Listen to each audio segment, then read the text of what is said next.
minutes to get into the main event. 10 minutes. I've got you on the clock here.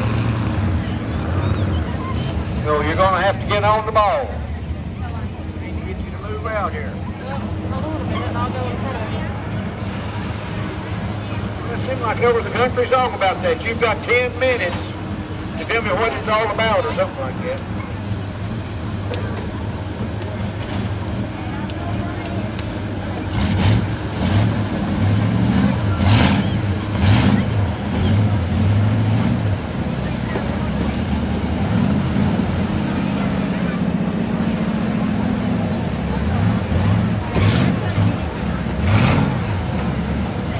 Okay, the main event, we're going to do the top three finishers. The top three that finished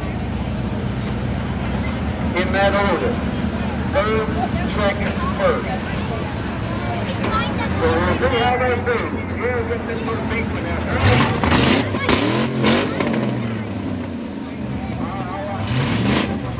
All right.